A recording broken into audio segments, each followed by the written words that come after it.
तो आईने को लेकर, कांच के टुकड़ों को लेकर किसी का मशहूर शेर है। शायर का नाम मुझे याद नहीं, किसी ने लिखा है कि डूबी है मेरी उंगलियां मेरे ही खून में, डूबी है मेरी उंगलियां मेरे ही खून में, ये कांच के टुकड़ों पे भरोसे की सजा है। पीएम नरेंद्र मोदी ने लोकसभा में राष्ट्रपति का अभिभाषण पर धन्यवाद प्रस्ताव देते हुए बहस का जवाब दिया। लोकसभा में विपक्ष पर लगातार तंज करते रहे, अलग अलग अंदाज में और अपने अंदाज में। कांग्रेस पर बड़ा हमला बोलते हुए उन्होंने कहा कि कुछ लोगों की सुई 2014 पर अटकी हुई है। प्रधानमंत्री का शायराना अंदाज भी सुनिए, ये खास पेशकश। वो जब दिन को रात कहें तो तुरंत मान जाओ, वो जब दिन को रात कहें तो तुरंत मान जाओ, नहीं मानोगे तो वो दिन में नकाब ओढ़ लेंगे। जरूरत हुई, जरूरत हुई,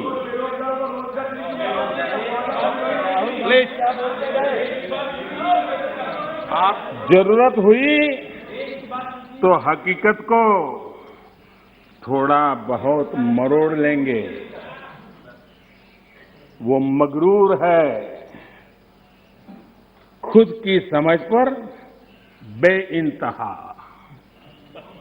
उन्हें आईना मत दिखाओ, इन्हें आईना मत दिखाओ, वो आईने को भी तोड़ देंगे।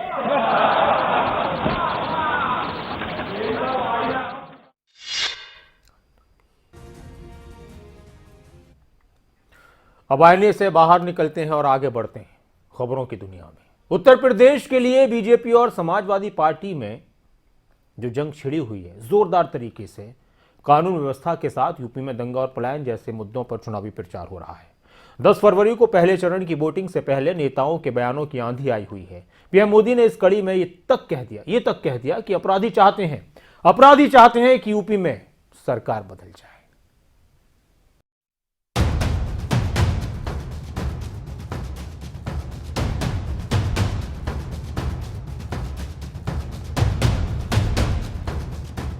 उत्तर प्रदेश के लिए बीजेपी का एजेंडा पूरा सेट है। पश्चिमी यूपी के चुनाव में दंगा, पलायन, महिलाओं की सुरक्षा, हिंदुत्व, धर्म का चुनावी शोर ज्यादा है। चुनावी मौसम में बीजेपी ने अपने लिए लकीर खींच ली, जिसके जरिए जनता से वोट मांगे जा रहे हैं। भाजपा आएगी तो आपकी सुरक्षा होगी, ये आएंगे तो गुंडों के सपने पूरे होंगे। पश्चिमी यूपी में चुनाव पहले चरण में है। 10 फरवरी को वोटिंग है और प्रचार पहले चरण का थमने वाला है। लेकिन उससे पहले नेताओं ने अपनी ताकत का एहसास कराने में कोई कमी नहीं छोड़ी। बिजनौर में बीजेपी ने रैली की तो सहारनपुर में अखिलेश यादव ने भी मोर्चा संभाला। पश्चिमी यूपी वो धरती जहां ध्रुवीकरण का इतिहास रहा है। एक बार फिर से यूपी के चुनावी फिजा में दंगा, माफिया राज, पलायन का मुद्दा गूंज रहा है। बीजेपी के प्रचार में पलायन और 2017 से पहले की कानून व्यवस्था का मुद्दा बनाया जा रहा है। पीएम मोदी ने भी वर्चुअली बिजनौर की जनता को संबोधित किया। जनता से कह दिया कि अपराधी चुनाव का इंतजार कर रहे हैं। योगी जी के शासन में अपराधी किस तरह खुद भागकर जेल गए और मांग करते रहे कि हमें बंद कर दो। वो सालों से इस चुनाव का इंतजार कर रहे हैं। उन्हें एक ही उम्मीद है कि जल्दी से जल्दी चुनाव आए, कैसे भी सरकार बदल जाए ताकि वो जेल से बाहर आ सके। ये अपराधी मना रहे हैं कि किसी भी तरह पुरानी वाली माफिया राज वाली सरकार आ जाए। अपराधी चाहते हैं कि लूट, डकैती, छिनैती का जो धंधा 5 साल से ठप पड़ा है, यूपी की जनता से उसकी भरपाई करें, बदला लेने के मूड में हैं। इनके गुर्गे भी पूरी ताकत लगाए हुए हैं। ये लोग जात पात के नाम पर बंटवारा करके भाजपा को रोकना चाहते हैं। पश्चिमी यूपी की सियासत ध्रुवीकरण, तुष्टीकरण, पलायन के मुद्दे पर हो रही है। चुनाव में विकास बनाम ध्रुवीकरण की जंग है। इस पश्चिमी उत्तर प्रदेश की स्थिति क्या हुआ करती थी? 5 वर्ष में दंगा, कर्फ्यू और पलायन यह यहां की नीति बन चुकी थी। पर्व और त्योहार के पहले यहां पर दंगा होता था। हर दंगे के साथ महीनों तक चलने वाला कर्फ्यू लगता था। और जिस तरीके से भारतीय जनता पार्टी लगातार झांसा दे रही है, झगड़ा लगाने का काम कर रही है और झूठ बोल रही है, भारतीय जनता पार्टी को अपना नाम भी बदल लेना चाहिए। भाजपा की जगह भाजपा करना चाहिए। पिछले चुनाव में बीजेपी को ध्रुवीकरण, तुष्टीकरण से खूब फायदा मिला। 5 साल पहले चुनाव में बीजेपी को इन मुद्दों को लेकर झोली भर भर कर वोट मिले। कई सीटें बीजेपी को मिली, मगर अब 5 साल में बहुत कुछ बदला है। किसान आंदोलन के बाद जाट लैंड में सियासी तस्वीर बदली है। जाट और किसान इस वेस्ट यूपी में काफी अहम है। ये वोट बैंक ही पश्चिमी यूपी में सियासी तस्वीर तय करती है। वेस्ट यूपी में मुस्लिम और जाट वोटरों की संख्या ज्यादा है और यही वजह है कि बीजेपी के चुनावी प्रचार में कानून व्यवस्था का मुद्दा उठ रहा है और इस पर जंग भी जोड़ता है। 5 वर्ष पहले क्या स्थिति थी इस पश्चिम उत्तर प्रदेश में? सड़कें नहीं बनती थी, लेकिन राह पर चलने वाले राहगीरों के साथ राहजनी जरूर हो जाती थी।